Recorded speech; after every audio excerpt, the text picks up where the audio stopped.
Most of us can remember a moment at work when something almost went wrong. Maybe it was a close call. Maybe it was a mistake. Maybe it was that moment when you realized things could have turned out very differently. Those moments stay with us. They become the stories we tell in the lunchroom, on the drive home, or years later when we're trying to make sure someone else doesn't make the same mistake. Because the truth is, the lessons that stay with us the longest usually don't come from a rule book or a policy.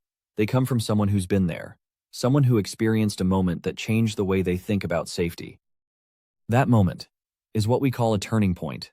This book, Turning Point to Safety, Stories from a Coworker, is built on those moments. Real stories from real workers. Stories about close calls. Stories about injuries. Stories about decisions that, in just a few seconds, could have changed someone's life forever.